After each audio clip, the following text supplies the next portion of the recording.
मैं चाहती हूँ कि मेरा मन सदा नाम जप में टिका रहे और मैं ब्रह्मचर्य के मार्ग पर पूरी तरह श्रद्धा से चल सकूं। विवाह की इच्छा नहीं है, लेकिन नौकरी में आने के बाद मन बहुत भटक गया है। वहां का वातावरण बहुत हाँ, नकारात्मक है। व्यवहार का अधिकारी सही वातावरण। व्यवहार नहीं करते, ना ही ग्रस्त में झुकाव है अभी, ना ही वैराग्य हो रहा है। महाराज जी, ऐसी स्थिति में असमंजस में हूँ। नहीं, अगर मन, खुली बात है, भोगों में जा रहा है तो हमें ब्याह कर लेना चाहिए किसी अच्छे पुरुष का, देख सुन करके, जो नशा न करता हो और ज्यादा गर्लफ्रेंड वाला ना हो। ज्यादा शब्द का इसलिए प्रयोग किया कि जैसे हमारी कोई गर्लफ्रेंड है, हमारा ब्याह तय हो रहा है, पर हमारी उससे आसक्ति नहीं है। अब जब हमारी पत्नी आई तो हमने सब गंदी बातें छोड़ दी और अपनी पत्नी से प्यार किया, तो बात चल गई। अगर हमारा गंदा आचरण है बहुत, तो पत्नी से प्यार होगा नहीं, तो फिर गृहस्थी हमारी चौपट हो जाएगी, वो नष्ट हो जाएगी। अब बिल्कुल बॉयफ्रेंड गर्लफ्रेंड ना रखता हो ऐसा तो हमें लगता है 100 में मतलब अगर छांटने चलो तो शायद 1% मिल जाए तो मिल जाए, नहीं तो नहीं मिलेगा। नहीं तो आजकल उठ के चलना नहीं आता हो, गर्लफ्रेंड बॉयफ्रेंड बनाना शुरू कर दिए। तो इसलिए हम लड़खड़ाते हैं इस बात में कहने में कि बॉयफ्रेंड नहीं है या गर्लफ्रेंड है। तो बहुत समस्या ये है कि शुद्ध वर मिल जाए या शुद्ध लड़की मिल जाए, ये बहुत बड़ी बात है आज के समाज में। तो इसलिए कि ज्यादा जो गर्लफ्रेंड बॉयफ्रेंड आदि के चक्कर में फंसे बच्चे हैं, इनकी आदत खराब हो जाती है। ये फिर नियम से नहीं चल सकते, एक पत्नी व्रत नहीं रह सकते, एक पति व्रत नहीं रह सकते, जिनकी गंदी आदतें होती है। तो अगर अपना मन भोगों में जाता है तो मुझे लगता है फिर ब्याह करना चाहिए। लेकिन जो विवाह के बाद क्रियाएं होती है उससे भिन्नता आती है। अब ये अपने को देखना है कि यदि हमें संभोग नहीं चाहिए, खुली बात है, तो हमें ब्रह्मचर्य से रहना चाहिए। और यदि मन ऐसे, हम शरीर से तो कुछ नहीं कर रहे लेकिन मन से गंदा चिंतन कर रहे हैं, सबसे बड़ी हानि होती है।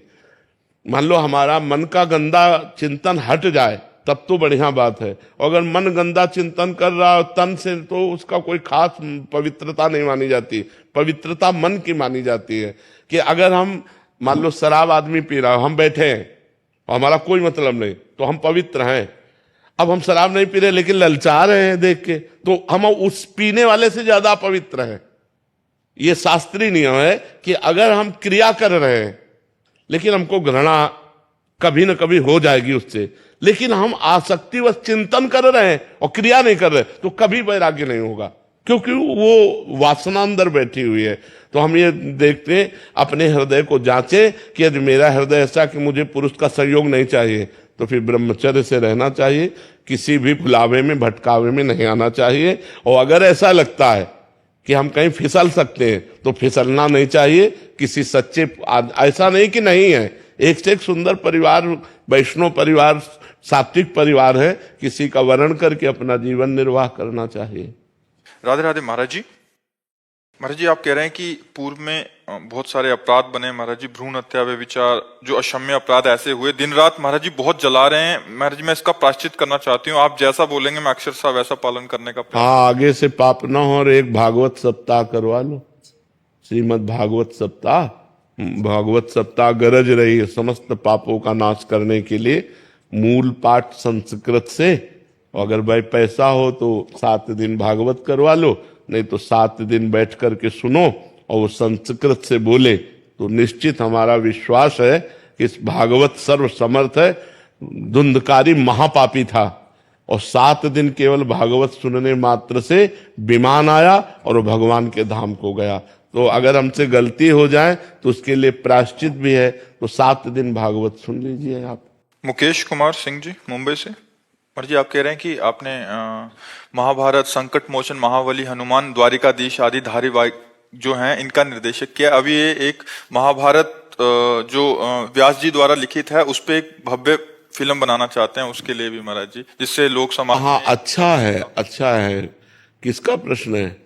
हाँ, अच्छा है। धार्मिक सीरियल पवित्र शास्त्र के अनुसार बने, जिससे हमारे लोगों की भावनाएं धार्मिक बने।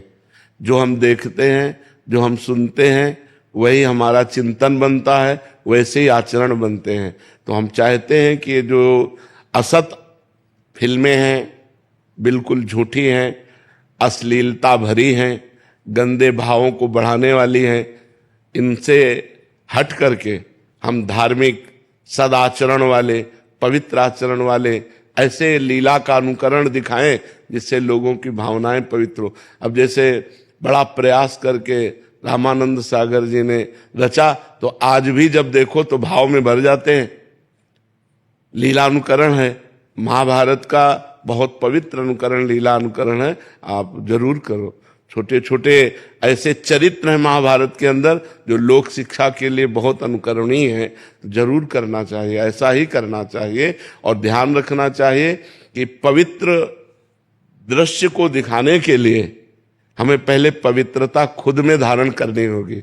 अगर हमारे पात्रों में, अभिनयकर्ताओं में पवित्रता नहीं रही तो फिर वो, अब जैसे गंगा जी का अभिनय करना है तो उसको पहले उपवास करके पवित्र होकर अपने भावों को पवित्र करना चाहिए, फिर अपने में गंगा की भावना करे, तब वो अभिनय करे। अगर अब शराब पिए, मांस खाए और सोचे कि हम शांतनु जी का, भीष्म जी का, गंगा जी का, इनका अभिनय करें तो कर ही नहीं पाएगा, उसमें वो बनावटीपना बना रहेगा। अब बहुत आप देखो है सब रोलों में, लेकिन जब राम जी बने तो ऐसा लगता है मेरे राम जी ही हैं, क्योंकि उन लोगों को वर्षों से साधना कराई गई, खान पान, नियम, संयम सब, तो एक पवित्रता झलकती है, नहीं झलकती है। तो हमें लगता है कि अगर हम अपने धर्म ग्रंथों का अनुकरण करें तो पहले अभिनय करने वालों में संयम, ब्रह्मचर्य, पवित्रता, नशाखोरी ना करना, गंदे आदतें ना करना, तो उनमें जब पवित्रता आएगी तब पवित्र अभिनय आकर्षणकारी बनेगा। और जिस समय रामानंद सागर की रामायण पहली बार चली थी तो सुनसान हो जाता था, साफ शांत एकदम एरिया शांत, जो जहां है आसपास टीवी है वो जरूर जा करके वहां हाथ जोड़कर देखना चाहता था कि मुझे एक बार देखने दीजिए। घरों में ताला लग जाता, लोग बैठकर शांति, मतलब एक बार तो धूम मच गई थी, नहीं मच गई थी, जो जहां है गाड़ी खड़ी करके पहले वो सीरियल देखेगा, इतना सुंदर। तो हमें लगता है अगर अभिनय करने वाले संयम में और पवित्र भाव में आकर के रोल में वैसे घुस करके रोल करें उसी भाव में, तो ज्यादा हमारे समाज को लाभ प्राप्त होगा। अब बड़ी हानि हो रही है कि ऐसे सीरियल दिए जाते हैं, ऐसी फिल्में दी जाती हैं जिनमें अश्लीलता परोसित गंदी बातें। अब इससे क्या होगा, नए नए बच्चे और गंदी आदतों में प्रोत्साहन उनका होगा। ब्रह्मचर्य से जीवन बनता है। मान लो 20-22 वर्ष तक ब्रह्मचर्य रहे, फिर गृहस्थी में गए तो एक अच्छे गृहस्थ बन जाएंगे। अब अभी नए बच्चा है और वीर्य नष्ट कर दिया तो न गृहस्थी लायक रहते हैं, न संसार के किसी कार्य में मन लगेगा, उदास, डिप्रेशन और नाना प्रकार की पीड़ाएं। तो अब ऐसे अभिनय ना दिखाए जाएं जिसमें संसार की वासनाएं बढ़े, गंदे आचरण बढ़े, ऐसे सदग्रंथों का अनुकरण किया जाए, बहुत अच्छा है, बहुत अच्छा है। हम हृदय से सपोर्ट करते हैं कि सदग्रंथों का अनुकरण किया जाए। लोग सदग्रंथ पढ़ नहीं सकते, ज्यादा समय नहीं है कि वो ग्रंथ पढ़े, तो कम से कम छुट्टी में जितना समय मिला तो सीरियल देखे तो सदाचरण तो उनके अंदर आएंगे। बहुत अच्छा है जी। हमें जहां तक समझ आ रहा है, एक निर्देशक के लिए सबसे कठिन ये हो जाता है कि ऐसे किरदार मिलना जो मतलब जैसे आप कह रहे हो वैसी भावना से युक्त हो। नहीं, जब हम देखते हैं किसी फिल्म में कि ये शराब पी रहा है और उसी को हम देखें कि वो सद अनुकरण कर रहा है तो हमारी श्रद्धा नहीं बनेगी। तो ये जरूर देखना चाहिए कि अभिनयकर्ता हमारी समाज में गंदे स्वरूप में तो प्रस्तुत नहीं हो चुका है। अगर वो गंदे स्वरूप में प्रस्तुत हो चुका है तो उसे परम पवित्र रूप देने में उपहास होगा। तो जरूरी नहीं है कि विश्व विख्यात अभिनय करता हो, जरूरी नहीं है। अगर वो पवित्र अभिनय कर ले और पवित्रता से करे तो उसकी अलग छाप बन सकती है। जैसे वो विश्व विख्यात हुआ है तो क्या कोई नया आदमी विश्व विख्यात नहीं हो सकता? हो सकता है। वो प्रयास करे, वो भगवान की आराधना करे, वो जिसका रोल करने जा रहा है उसका चिंतन करे, वो पावर देगा, वैसे अभिनय होगा। बाबा जब ते आप सुनवे लगी तब ते भक्ति मन तो लगवे लगो। बात पहले मतलब मैं महीने को माला ना करता हूँ, एक माला तो रोज है जाए हरे कृष्ण महामंत्री की। बहुत कृपा, बहुत पहले मैं बिल्कुल मन ना लगता हूँ बिल्कुल। और 71 भी लग गई। जैसे महाराज जी कह गोपी गीत में लिखी है, गोपी ने कही कन्हैया थे कि जयति ते दिखम जन्मना ब्रज, मतलब जब ते आपको जन्म भयो तब ते ब्रज को महत्व बढ़ गयो। बिल्कुल। वैसे ही महाराज जी आप जैसे महापुरुषन के भक्ति के बल पे हमारे ब्रज को और महत्व बढ़ गयो। हमें तो लगता है ब्रजवासियों के टुकड़े और ब्रजरज का प्रभाव है। राधा रानी तो यही प्रार्थना करें महाराज जी ब्रजवासी तो, कि आपको खूब ब्रजवासी की उम्र लगे।